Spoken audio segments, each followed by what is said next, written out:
No nos arrepentimos de la coalición con Izquierda Unida, porque esa coalición se hizo pensando que los ciudadanos iban a recibirla de una manera favorable, pero comprobamos que de hecho no era así. ¿Por qué? Pues porque efectivamente los verdes tenemos unos planteamientos sobre cómo estar en política y para qué estar en política que son distintos a los de Izquierda Unida. No digo que mejores ni que peores, son diferentes. Y yo creo que ese fue el problema principal. Los ciudadanos percibieron que se trata de dos formaciones que tienen diferente cultura política. Justamente, todo eso es lo que pasa cuando un partido de derechas gobierna, por ejemplo, durante 24 años en una comunidad autónoma. Por ejemplo, Castilla y León. Todo eso que ha descrito el espectador, el que hace la pregunta, es justo lo que pasa en Castilla y León con el gobierno del Partido Popular. No se retiró la denuncia en el sentido estricto. Lo que se hizo fue que una vez que el teatro bretón iba a ser eliminado, iba a ser derribado, y ante la pasividad de todos los demás, los verdes intervinimos para parar el derribo, porque en el teatro bretón se pretendía construir un edificio de apartamentos de lujo para personas mayores, pero de lujo y privado. Los verdes entendimos que semejante cosa no era razonable e intentamos luchar por el mantenimiento del bretón. Lamentablemente, el bretón, cuando llegamos, estaba medio derruido. Y intentamos, no solo nosotros, sino también otras asociaciones, principalmente estuvieron colaborando con nosotros Ciudadanos por la Defensa del Patrimonio, que lucharon lo indecible por que alguien se hiciera cargo del teatro bretón, pero ni el Ministerio, ni la universidad, ni ninguna otra entidad pública o privada quiso hacerse cargo del bretón. Llegado el momento en el que el futuro de la paralización parecía amenazado, los verdes decidimos negociar, aceptar la invitación a negociar por parte de la empresa, pero pusimos una condición: de ningún modo se puede hacer ahí un grupo de apartamentos de lujo para ancianos. Esto no tendría sentido en ese barrio, ni dinamizaría el contexto urbano de ningún modo, y exigimos que tenía que haber un recuerdo, al menos un recuerdo del teatro bretón. ¿Cómo así va a ser? Se va a realizar, se va a construir un teatro con entrada independiente de aproximadamente unas 300 plazas, que podrá ser incluido, que se podrá integrar en la red de teatros de Castilla y León, y que va a tener una programación propia, al menos durante los primeros años, que será la de el San Juan de Dios de Madrid, con lo cual San Juan Evangelista, de Madrid. Consecuencia de todo ello fue el acuerdo a tres partes con el ayuntamiento, porque a la vez nosotros pedimos al ayuntamiento que recalificara, que modificara el uso del terreno para poder hacer un hotel, de tal manera que ahora va a haber, donde antes iba a haber una ruina sobre la que se iban a levantar apartamentos de lujo para ancianos, sin más, ahora hay un teatro que se va a llamar Teatro Bretón y un hotel de 5 estrellas que lo que va a hacer es dinamizar completamente la zona.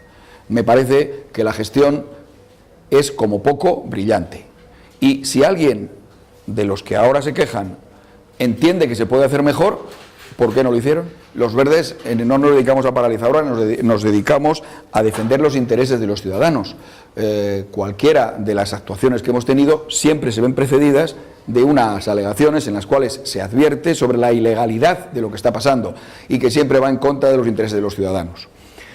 Las sentencias que se obtienen después de las denuncias que presentamos siempre contienen, o casi siempre contienen, por parte de los tribunales, una apreciación que lo que se pretendía hacer iba en contra de los intereses de los ciudadanos. Eso lo dicen los tribunales. Por lo tanto, los verdes defienden los intereses de los ciudadanos y nunca los intereses particulares, ni los intereses de ningún partido. Los verdes hemos demostrado que ponemos primero el interés general y exclusivamente el interés general. Por eso podemos llegar a acuerdos. Por ejemplo, en el caso del Teatro Bretón, ¿cómo hemos llegado a un acuerdo? Porque el ayuntamiento y la empresa accedieron a cambiar sus anteriores presupuestos y a convertir lo que iba a ser algo que no tenía interés para los ciudadanos en algo que tiene algún interés, al menos para los ciudadanos. Eso es lo que hemos ganado. Por lo tanto, los verdes no paralizamos obras, defendemos los intereses de los ciudadanos y por eso los tribunales nos dan la razón. Entre las 50 medidas que nosotros planteamos para mejorar Salamanca se encuentra precisamente la de crear un gran parque de locales en el centro de la ciudad. Ese parque de locales tiene la finalidad de que puedan ser alquilados en condiciones ventajosas por los comerciantes y por aquellas personas que tengan iniciativas comerciales, económicas de alguna índole. ¿Y cómo vamos a hacerlo? Evidentemente a nadie se le puede obligar a alquilar su local, pero hay medidas fiscales perfectamente legales y que el ayuntamiento puede adoptar y que consisten en que la permanencia sin alquilar y sin ningún uso de locales comerciales será penalizada fiscalmente de año en año y cada vez con más fuerza, de tal forma que los propietarios les va a salir más rentable alquilar su local que mantenerlo cerrado. Esa es una de las políticas que vamos a poner en marcha. Y la segunda, ligada a esta misma, la de formular un gran proyecto de urbanismo comercial que pretende simplificar las medidas para poner en marcha un negocio y que además arbitra una serie de ayudas fiscales y financieras para aquellos emprendedores que quieran revitalizar con el comercio u otras actividades económicas el centro de la ciudad. Para frenar la despoblación de jóvenes solo hay una medida: que estos jóvenes primero encuentren un futuro en Salamanca o que tengan la perspectiva de encontrarlo. En este sentido, nosotros creemos que la fórmula mejor es aquella en la que desde el ayuntamiento se potencien talleres de empleo verde que pongan en marcha una serie de iniciativas propicias a los estudiantes, a los ya profesionales surgidos de nuestra universidad y que cuando salen tengan la posibilidad de formarse definitivamente y de poder emprender un negocio en nuestra ciudad. ¿Cómo se les apoyaría? Pues apoyando desde el ayuntamiento la existencia de microcréditos a través de la banca ética y de las cajas de ahorro no bancarizadas. A través de estos dos mecanismos hemos de poner a disposición de aquellos jóvenes que tengan iniciativas una serie de posibilidades financieras para que inicien sus negocios en Salamanca y a través de estos talleres a los que he nombrado, a los que he citado, poder generar en Salamanca un inicio de un tejido económico, de un tejido industrial, de un tejido productivo. Y a partir de ahí, con las medidas que he citado con anterioridad respecto al conjunto del contexto espacial donde se inserta Salamanca, generar ese caldo de cultivo que permita a los jóvenes, como digo, no solo encontrar un primer empleo, no solo fomentar sus iniciativas, sino y principalmente crearles unas expectativas ciertas de que se puede seguir viviendo en Salamanca, de que se puede trabajar en Salamanca y que se puede prosperar desde Salamanca. La cuestión no está en regalar el suelo, la cuestión está en poner aquellas condiciones que benefician a las empresas. Una empresa que tiene perspectiva de beneficio no necesariamente necesita que se le regale el suelo. Si es necesario, se podrían arbitrar medidas de esta índole, pero no sería ni siquiera necesario. Es crear las condiciones para que sea rentable invertir en Salamanca. Si es rentable invertir en Salamanca, a ninguna empresa le importa comprar el suelo no debe de ser lo importante. ¿Qué es lo que tenemos que hacer? Que el suelo sea barato, que el suelo sea asequible. No es regalar lo que tenemos que hacer, a ningún ciudadano se le regala nada. Lo que hay que hacer es ponerlo en condiciones de que la componente suelo no resulte un elemento disuasorio para que una empresa se instale en Salamanca. La deuda del ayuntamiento se reduce primero mediante una política naturalmente austera. Y esta política austera tiene que basarse, a nuestro modo de ver, en dos grandes pilares. Por un lado, y lógicamente, aumentar la recaudación. ¿Pero cómo se aumenta la recaudación? No aumentando los impuestos de la mayoría de los ciudadanos, sino fiscalizando justamente y haciendo que aquella parte de la sociedad que hoy día está pagando muy poco, pague lo que le corresponde. Y en segundo lugar, las finanzas del ayuntamiento se solucionan mediante inversiones productivas. Es decir, el ayuntamiento debe de tener imaginación para generar, para crear una serie de mecanismos que le permitan no dilapidar el dinero de los ciudadanos, sino invertirlo de manera que no obtenga beneficios, sino que no genere constantes déficits por mal uso. Es decir, una mejora en la gestión, en la microgestión del conjunto del ayuntamiento. Por otro lado, nosotros somos partidarios de que los gastos corrientes del ayuntamiento, especialmente en salarios a a concejales y naturalmente equipo de gobierno se reduzcan drásticamente. Se reduzca drásticamente, por ejemplo, el mal uso que se hace de los coches oficiales y de otros gastos superfluos que realmente son escandalosos. Por lo tanto, hemos propuesto la disminución radical de los sueldos del equipo de gobierno, empezando por el del alcalde, y naturalmente también la de los asesores, ese conjunto verdaderamente, ese mare magnum de asesores que tiene el Ayuntamiento de Salamanca y que cobran sueldos verdaderamente desorbitantes en función del trabajo que realizan. A todos ellos les reduciremos el sueldo en un 50% y al que le interese seguir, que siga, y al que no, pues ya sabe lo que tiene que hacer.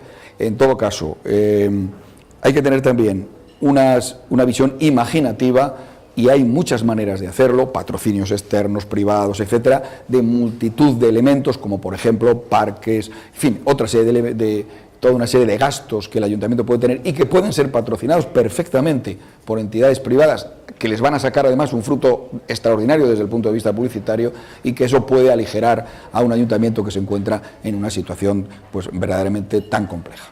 Los barrios deben de estar integrados en el contexto global de la ciudad. Un barrio no es un epígono de la ciudad, del centro de la ciudad, es una continuidad del centro de la ciudad. Los barrios, deben de tener los mismos equipamientos que tienen el centro urbano, sin ninguna excepción, y hacemos referencia en ello tanto a los viales como a los servicios básicos, como por ejemplo a los aparcamientos, etcétera, uno de los grandes problemas que tienen algunos barrios de Salamanca. Además, algunos barrios de Salamanca precisan de una intervención muy particular dentro de ellos a través de planes especiales de recuperación de esos barrios, porque hay que mejorar la accesibilidad, hay que modificar la estructura de los barrios, de algunos de ellos, debido al envejecimiento de la población. Y no lo decimos en sentido peyorativo, que la población tenga más edad, no es nada más que un logro social. Por lo tanto, estamos encantados de que haya cada vez más personas que pueden disfrutar de su edad y de su ancianidad.